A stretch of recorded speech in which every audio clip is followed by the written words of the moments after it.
పచ్చని కొండల మధ్యలో ఒక చిన్న గ్రామం. ఆ గ్రామం పక్కనే ఒక పెద్ద అడవి ఉంది. ఆ అడవిలో ఒక అద్భుతం ఉంది. అక్కడ 1000 తెల్ల కుందేళ్లు జీవిస్తున్నాయి. ఆ గ్రామంలో రాము అనే చిన్న బాలుడు ఉండేవాడు. అతనికి జంతువులంటే చాలా ఇష్టం. ఒకరోజు తన తాత దగ్గర ఆ కుందేళ్ల గురించి విన్నాడు. కుందేళ్లు అదృష్టానికి గుర్తు. వాటిని కాపాడాలని తాత చెప్పాడు. ఆ మాటలు విన్న రాము ఒకరోజు అడవిలోకి వెళ్ళాలని నిర్ణయించుకున్నాడు. అడవిలోకి అడుగుపెట్టినప్పుడు ప్రకృతి అందాలు అతన్ని ఆకట్టుకున్నాయి.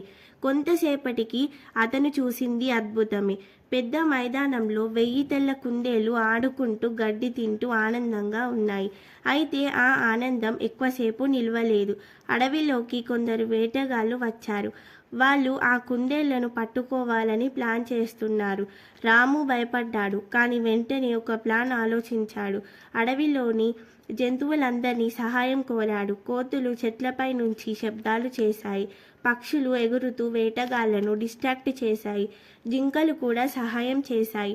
ఇది ఇలా ఉండగా రాము కుందేళ్లను సురక్షితమైన ప్రదేశానికి తీసుకెళ్లాడు. వాటి ప్రాణాలను కాపాడడానికి తన శక్తి అంతా పెట్టాడు. వర్షం మొదలైంది. గాలి బలంగా వీస్తుంది. రాము కుందేళ్లతో కలిసి ఒక గుహలో దాక్కున్నాడు. కొన్ని గంటల తరువాత వేటగాళ్లు వెళ్ళిపోయారు. కుందేళ్లు అన్నీ సురక్షితంగా ఉన్నాయి. ఆ రోజు నుండి 1000 తెల్ల కుందేళ్లు రామును తమ స్నేహితుడిగా భావించాయి.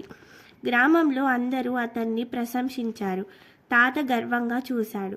ఈ కథ మనకు చెప్పేది, ధైర్యం ఉంటే చిన్నవాళ్ళైనా పెద్ద పనులు చేయగలరు. ప్రకృతిని కాపాడటం మన బాధ్యత.